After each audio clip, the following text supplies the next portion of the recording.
reason I wanted to do this, so, and Jeff, I'll give you kind of an idea. So in the last about 15 weeks, I have spoke about the perfect world. I've spoke about supplements and nutrition and hydration and what a vitamin is and a mineral is, and all these really fancy things that are really just a surface talk. And last week we brought in Devin Gilligan, who played for the Sudbury Five.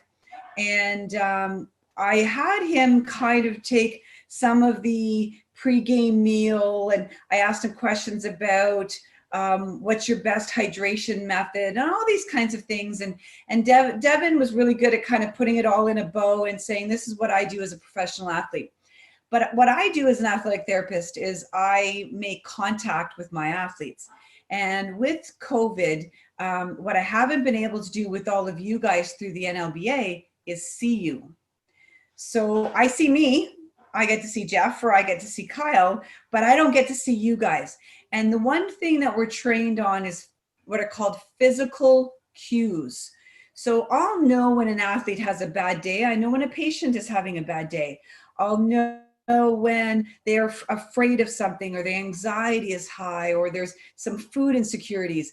I can pick those up in the way that they're standing or leaning or sitting, or, you know, things that kind of tell me that they need to talk. And I can get at an athlete in a very deep level when I can see them. But with COVID, unfortunately, I don't get to see all my athletes. So I certainly don't get to see those of you I actually don't know at all, because this Zoom thing is fantastic. But what I worry about is that I have painted a picture for you guys of what supplements to take and how many hours of sleep and how much hydration to take. But then you guys sit at home going, I can't afford that, or I don't have the body for that, or I don't think I can step foot in a gym. And that's just real simple things. And so Jeff is a friend of mine through the Rotary Club, and I'm very blessed to have him here today. And he's going to get to you guys on a level that I'm just not capable of. And what Jeff's going to do today is tell you his story. So I'm not asking questions, I'm backing out. And he's going to tell you something about him and bullying. So, and just about his life in general and the struggles he's had. So that any of you that I can't see faces of and I can't read body language of, if any of you are dealing with any issues, you can go directly to him. You can bypass me, you can bypass Kyle, you can bypass anybody else in the NLBA. We are going to get you access to Jeff, and you guys can learn from Jeff and speak with Jeff, and he's going to help you with whatever he can. So Jeff, thank you very much for joining us. You're a blessing to have, and Thank you. Let's hear about your story, hun. Thank you so much. So first off, I'll say hello to all of you. I first want to thank you all for taking the time to listen to me. Special thanks to you, Kim, for allowing me to do this, as it is my first presentation, and I couldn't be happier. I'm going to take this opportunity to share with you a topic that is extremely close to my heart, a topic that I'm sure at one point in your life you've all experienced or will experience in some manner. A topic that I know all too well. That topic is bullying, and this is my journey and my story. So a little bit about me. I'm currently 27 years old. I'm engaged to my fiance, Sarah. And we have a golden retriever named Buddy. Yes, after the dog Airbud, because it was my favorite movie growing up. And a cat named Sierra. I've lived a fairly normal life over the last 10 years. I work full-time as a funeral director, and I enjoy TV shows and spending time with my family. Unfortunately, that's only been for over the last 10 years. Before that, I was being bullied. Bullied to the point that I didn't feel like I had a purpose in this world anymore. Bullied to the point that I hated school, I hated people, and I hated life in general. It sounds quite sad, but it's the truth. I'm going to take this time and go back and tell you my story. I'm going to start off and I'm going to tell you that pictures paint 1,000 words. And in images, you often see people smiling. I was the same way. I often had smiles in all my photos, and that's just how I went through life. Fortunately for me, I had two people in my life that were always a constant. One was my younger sister, Samantha, and my cousin, Shannon, who was the same age. The one thing that pictures don't tell you is, and it doesn't show you the fact that behind those smiles, sometimes people are dealing with a lot of pain. Sometimes the smiles are fake and you hide behind the fact, and that's not okay. It's really easy to hide behind something as if it's not okay. You put on that fake smile and hope no one will notice, and hopefully they don't see how much pain and suffering you're actually dealing with. It started when I was actually really, really young. I didn't even know it was happening to me when I actually started. My cousin that was older and 2 years ahead of me in school at the time told his mom that I was being bullied at school. As you can see, I'm not always, hasn't always been the smallest person in life. And I was always a little bigger than other kids. My family didn't have a lot of money growing up, and I got the hand-me-down clothes from my cousins when they fit. When they didn't fit, I wore what my parents could afford. By no means were we a rich family or a poor family. We just lived within our means. I never missed a hockey practice, football practice, and we always went on a family vacation. My parents used their money wisely. The term for the jeans I wore at the time was called husky fit, something that I would be called many times in life. When I was in grade 1, I was picked on with words and physically. People just thought it was funny. People thought picking on the heavy kid was a popular thing to do. It was cool, it was funny, it's what people did. You're going to come to understand that I was never popular, and I hate that word. Grade 2 was kind of the same story. Same stuff, different year. Let's pick on the heavy kid. Have you ever heard the term sticks and stones may break my bones, but names will never hurt me? Yeah, I heard that all the time, except they did hurt, and they always will hurt. It'll never stop. The worst part is that when people call you those names, they can't actually see how much it hurts you. I switched schools at this point in my life. I started grade 3 at a different school. Once I switched schools, it got a little better. I met a friend that was always supportive of me and was actually a true friend to me. I was a little bigger, but he stood up for himself, and I still didn't. Although I didn't stand up for myself, he stood up for me. For the first time ever, I can actually say I had a friend. Think about that for just a second. I had gone through JK, SK, grade 1, 2, and now 3. So 5 years into my life. And for the first time, I was able to say that I finally had a friend. We didn't stop getting picked on those years, but we had each other. Both of us still referred to as fat all the time. That school unfortunately closed 3 years after I started there. I had to go back to the other school, the one I hated, the one with all the mean people, the one I never wanted to go back to. Except this time, I knew that I had the next 4 years ahead of me. Once that school closed, off I went. Unfortunately, the people at that school knew who I was. So at recess, it was back to being bullied again, except this time there was a lot more of them, and they were a lot bigger. I also had a teacher for the first time in my life that I didn't like. She knew what was happening and didn't do anything about it. A teacher that once told my parents at parent-teacher interviews that she's not sure how they could ever possibly understand how I could achieve anything higher than a C grade. My other teacher came back halfway through the year, and boy was I glad. It's funny how I was back to A's and B once she returned. It's always hard to fight for yourself when no one else will. This is a time in my life where it got much worse. Things kept getting worse and worse and worse for me. At this time in my life, the verbal bullying was escalating, and it was getting pretty hard to handle. The physical bullying was getting more frequent, and on top of that, my dad was now the lunchroom monitor and school bus driver at the school. I played hockey, football, and soccer at this time. I was told by someone that if I played sports, this wouldn't happen to me. It didn't matter what I did, I was still being picked on. The sad part about this situation is that in 2 years' time, that situation I was currently in would have been a cakewalk. I was lucky enough to meet a girl in grade 7 that would turn out to become one of my best friends over the next couple of years. Her name was Courtney, and we are friends to this day. Courtney figured it out long before all the other people did. She was far ahead of her time. Being popular wasn't important to her, but our friendship was. Here's where I want to take a break and talk about a very important lesson. Courtney was one of the best things to ever happen to me in this lifetime, and she is one of the most amazing humans you could ever meet. She was beautiful, brilliant, and kind. She treated me the way I deserved to be treated. She lived by the life lesson, treat others the way you want to be treated. I spent as much time around her as humanly possible, but the bullying was still overwhelming. I was picked on for pretty much everything. I was called fat, large, stupid, poor, made fun of for my hair, my clothing. I did everything I could possibly do to fit in. I tried buying the hip clothing at the time from West 49, but it didn't matter. I was always bigger, so it didn't really fit me. I loved the band Styx at the time, which was one of my dad's favorite, but I would hide behind the music of Billy Talent, The Used, Sum 41, and Blink 182. Don't get me wrong, those are some of my favorite bands to this day, but I did it to fit in at the time. I got an iPod mini in grade 7. I remember my uncle bought it for me because my parents couldn't afford it. We were allowed to listen to music in school at this time. When people found out I had one, I instantly became popular.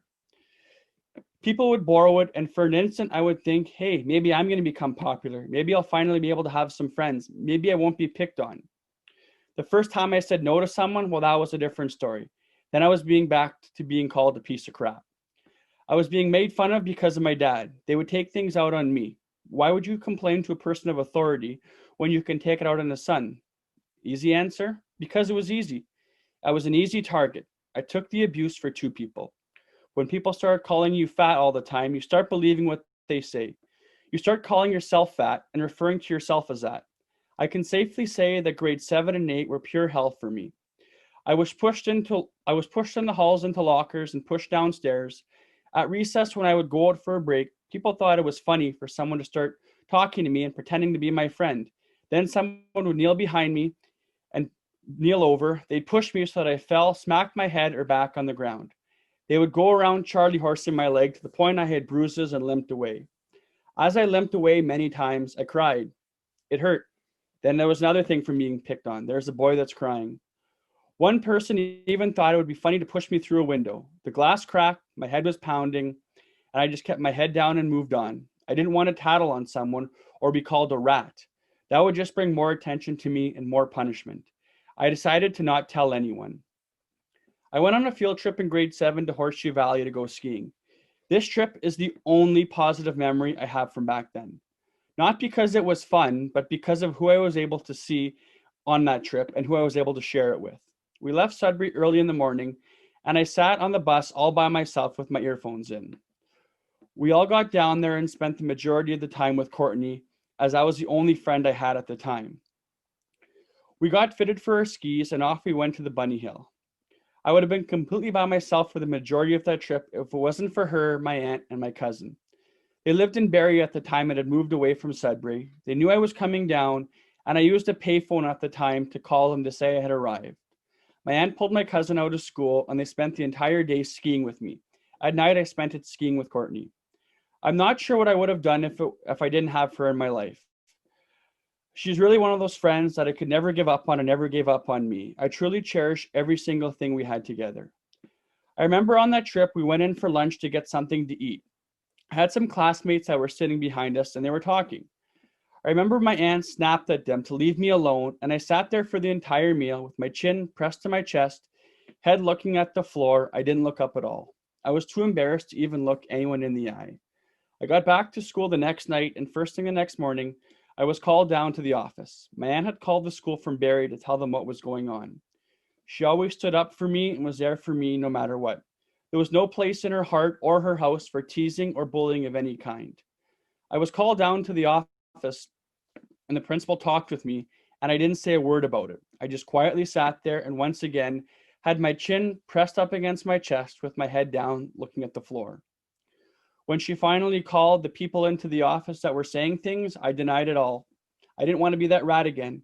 To this day, my aunt is still my inspiration. When I was in college and homesick, she would pick me up every weekend and we would spend the weekend together. Family has always been everything to me and the one constant that have always been there for me. This was also at the time where MSN Messenger was popular. For those that don't know what that is, it's like texting, but it was back before we had cell phones and we had to do it like over the internet. Someone made up a lie about me and spread it across MSN. I went to school terrified every single day until it finally blew over weeks later. Some of you might be asking how I dealt with this at the time. I did the worst thing you could possibly do. I kept quiet.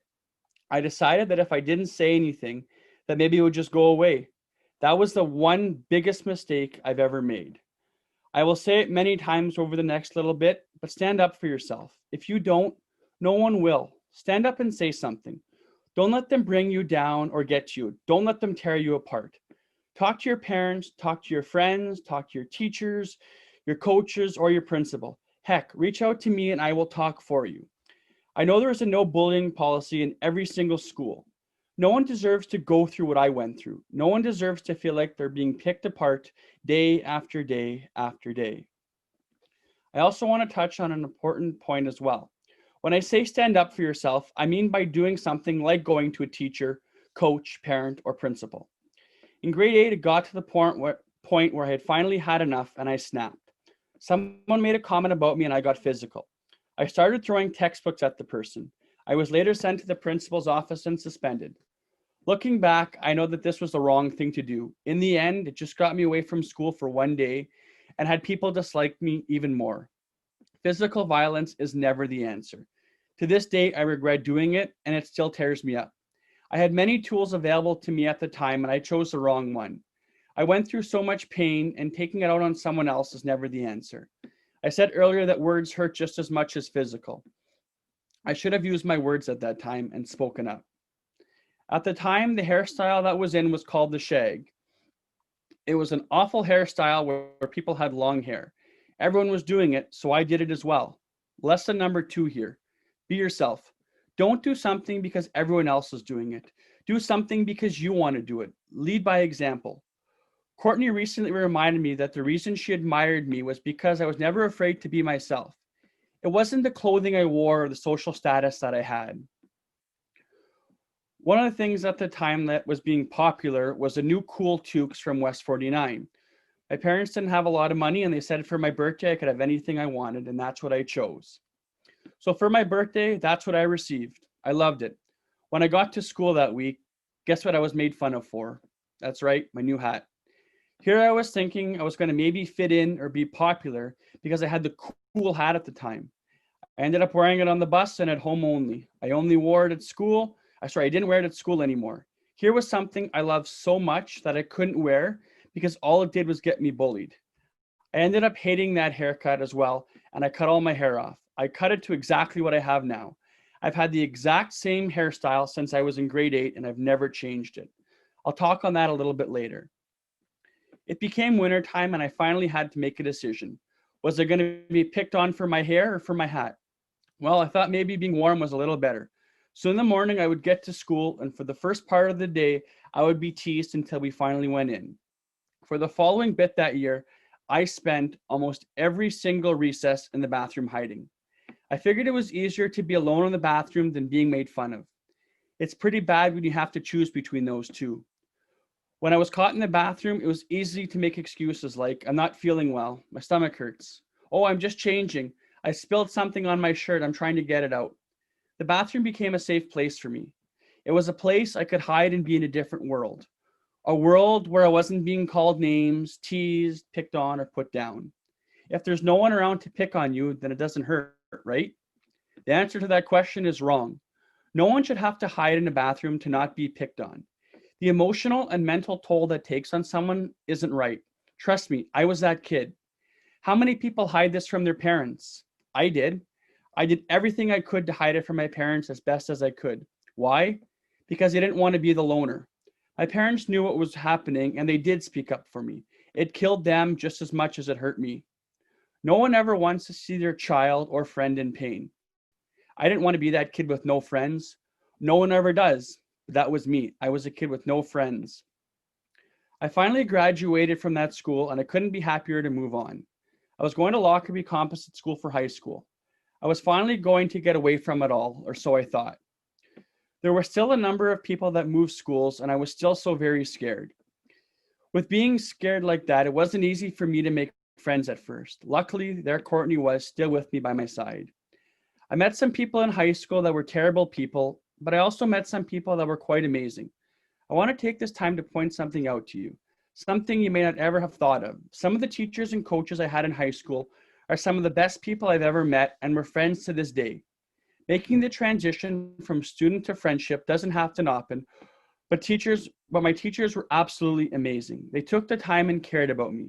I was in a place with new surroundings, new people, new teachers, but somehow I had never felt more at home. People didn't make fun of me for who my dad was anymore or what I wore to school. I still got the odd fat teased, but those had almost completely gone away. Life was starting to look a little bit brighter. To this day, some of those teachers have impacted my life more than they could ever imagine. I call them friends, and I still see some of them every year. High school changed my life. I got involved with football and hockey. Although I wasn't able to play because of some of the serious ankle issues that I spent going back and forth to sick kids at the time, the people on those teams embraced me. They looked out for me, and it made going to school fun again. For the first time in a very long time, I had friends. Yes, friends. That's with an S at the end, meaning more than one. I realized in high school that there's way more to life than bullying. What was the point? It got you nowhere. All it did was hurt people. But when events did come up with bullying, I still didn't speak out because I was scared. It brought back all those emotions I had buried away and never wanted to relive. I do want to touch on the topic of cyberbullying. I posted a photo in high school with me at the mall sitting on Santa's lap with my sister, something my parents wanted. When I finally posted on social media, the comments that were done and the comments that were made were, wow, look at that, you're bigger than Santa, and wow, Santa must have been scared seeing you coming, thinking you were going to eat his beard, thinking it was cotton candy. Let me be clear here. People are mean. People hiding behind the computer or putting LOL in front of something doesn't make it hurt any less, doesn't make it a joke, and doesn't make it right. There are still people on the opposite side of that screen reading those comments and dealing with that pain. When those comments did appear, it sent me right back to grade school, and all I wanted to do was miss school again. The pain I experienced in those years, I will have to live with for the rest of my life. It still hurts me, and I'm not sure it'll ever go away, but I do have people in my life now that treat me the way I deserve to be treated and respect me. I've been an advocate for bullying for years, making sure that on Pink Shirt Day, I'm wearing the colors pink. But that was just one of the things I was doing every single year to advocate for bullying. It's funny, I have a strict dress code at work that I'm supposed to show up every day, shirt and tie. I would show up on that day wearing a shirt that was pink, a tie that was pink, and pink socks. My boss lets it go. The support I've received over the years from him can never be put into words. He is my biggest supporter, and without him, this would not be possible. I've now decided that I need to share my experience because people need to know what bullying does to people. It has no place in this world or this community. I've decided to take a stand against bullying by doing the only thing I know how, sharing my personal story, trying to inspire others to not bully and inspire people to stand up when they see it happening, trying to inspire and change the world the only way I know how, talking, telling, and sharing my kindness with the world. Bullying has impacted my life tremendously, and although the last little bit of my life has been fantastic, there have still to this day been some effects of it. I still deal with this to this day. When I'm working out, I often use it as motivation, but it still lights a fire under me knowing that I had to go through some of it, and it still gets me mad. I also get mad at myself for not saying something earlier. It's not just for my sake anymore, but for the sake of others as well. I've learned that it's just not about them anymore, and it's not about me. It's about everyone. It's about everyone going through this. Since starting this, I've had people reaching out to me telling me their stories. The support I've received is heartwarming. People I don't even know reaching out to me, telling me their stories, supporting my cause. I've recently posted on social media about my sticker, which is a fist in the air that says "Fight with Jay." I've had many people asking for stickers showing their support. My stickers stand for everything I believe in. They signify a safe place, a place where everyone is together and there is no judgment, a place where you're free to tell your story and others understand what it's like. Together we will fight this, but in order to do that, we all need to stand together. I mentioned to you that I've had the same haircut since grade 8. Can you guess why? It's because I'm afraid to change to this day and wonder what people will think. I'm 27 years old and I'm still worried about being bullied. That's something that I'll still have to live with. But hopefully by changing this, others won't have to go through what I did. It also affects my self-esteem. I'm still very nervous about standing up to people and getting in front of audiences. When someone says something or gets argumentative, I tend to step back and not argue. I've learned to, and I preach to stand up, but it's still not easy for me. I get embarrassed very easily, and I'm always thinking that people are judging or laughing at me. No matter what I feel like, people are always making comments. It's not true, but it's something that I'm living with. I try and make sure that every time I go somewhere, I'm dressed in a manner that people can't judge me. It's the little things like this that I've carried with me long after the bullying stopped. At the beginning of this presentation, I said that this was a journey, and that's the truth. It'll always be a journey because I will never stop fighting. I'll never stop feeling the raw emotions or remember what I went through. I'll never stop because I know there are still kids out there that are fighting this day. There are still people that are scared and people that won't speak up. That was me. I need to stand with everyone, and we all need to stand together. I need everyone to help me spread the word. I need all of you to speak up and fight with me. Together we can change this world. I get asked why I'm doing this a lot. The answer is really simple. To fight for the people that can't. I'm going to speak up for the ones that are scared to talk, the ones that won't talk, and for the ones that didn't make it through, the ones that aren't able to tell their story, the ones whose parents had already said goodbye to them. My parents were almost those people. My goal is to attend every single school in Sudbury and present like I am tonight. I'm going to push the limits and trying to take this to a whole new level to advocate for those that need it. Did you know that 1 in 3 people are bullied? But the more alarming stat that I want you to focus on is the fact that in most cases, bullying actually stops within 10 seconds when someone steps in and stops the behavior. That's what I need people to do. You don't need to always go tell someone, but you can make a difference in someone's life simply by stepping in. Some of the statistics I want to share with you tonight are actually quite alarming. So Canada is actually the 9th highest country for bullying, and 47%, almost 50% of all Canadian parents report having a child being a victim of bullying. The other thing you need to know is that suicide is the 3rd leading cause of death among young people. For every 1 death among young people, there are 100 suicide attempts. 14% of high school students have considered suicide, and almost 7% have actually attempted it. Did you know that bully victims are between 2 to 9 times more likely to consider suicide? Nearly 30% of students are either bullies or victims of bullies. 160,000 students stay home from school every single day for the fear of bullying. I do have a personal message for a couple group of people that I do want to share with all of you. I'm sure some of you, if not all of you, will fit into one of these categories. To the current bullies of this world, I need you to know that what you're doing is not okay. It has no good in it at all. That what you're doing to these people will affect them for life. It doesn't make you popular or cool. It's not fun. It doesn't have any good purpose on this world. Who knows what will happen to you after you graduate? Will you be the one that's now bullied at a new school? Will you be bullied in the workplace later on in life? And if you're a grown person that's bullying people, I think you really need to look at yourself in the mirror and ask yourself why you're doing it. I don't know what your background is or what's happened in your life, but I need you to take some time and reflect on it. I want you to remember that bully victims are between 2 to 9 times more likely to consider suicide. I can assure you that there are no good answers to what you're doing. No one should be bullied in any circumstances, not at any age. I ask that you take a good look at yourself and try to be the change that this world needs. It's never too late. To the people that are being bullied, I need you to know that you're not alone. There are millions of people in this world that are being picked on and teased.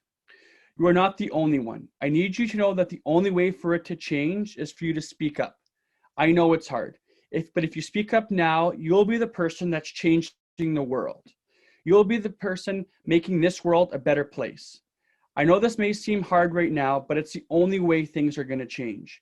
You need to advocate for yourself and talk to someone. What you're dealing with is not okay. The one thing I wish I had done is spoken up at the time. There are millions of people being bullied in this world, and together we can stop it. We can make this world what it deserves. Stand up and let's be the change this world deserves and needs. To the parents, your children are making a difference in this world already. You should be very proud of them. They are the future leaders of this community, and keep doing everything you can to help them succeed. Remind them that bullying is not okay and that they do need to speak up. If they are not being bullied but are watching someone else get bullied, then they also need to stand up. If we all work together, we can achieve this. Your first step was allowing your children to listen to me tonight, and that means more to me than you will ever know, so I thank you. So that brings me to the end of my story. I've had the absolute best time, and I can't thank him enough for allowing me to speak to you all tonight. I once again want to thank you all for taking the time to listen to me, to hear my story, and hopefully help advocate and push the borders on a world without bullying. Let's start small and eliminate it in our schools and our community. Together, we can make a difference. Together, let's be the change we wish to see in this world. Thank you. Wow, Jeff, thank you so much. I don't know if coming, you know, at this day and time, if letting you know, but you have a long group of people standing behind you now, and any one of us would be up for the fight. So you are well protected and loved and certainly respected and adored. So thank you for sharing this. It's not something I could have done. I'm speechless. These kids needed it, whether they're, I mean, I'm hoping they're not the bullies, but you know, in every group of 10 or 15, there's usually one being bullied, right? If not more. And the nice thing about this is it's recorded. The kids can hear it and listen to it at another time, even if it has to be a private time. Jeff, is there a way these kids can get a hold of you if they don't want to speak to Kyle or myself or their mom or a principal, especially because they're not all going to school? Yeah, so it's really easy. You can always get a hold of me. I have a page on Facebook called Fight with Jay. It's a blog I write. Right now I'm writing every single day, and I'm going to keep updated with that, hopefully, sharing some of the topics that I have. That page also has my personal cell phone number. It has my personal email address. And if you can't find it or don't have access to it, the easiest way is to reach me at work. You can always call Lougheed's and ask for me directly.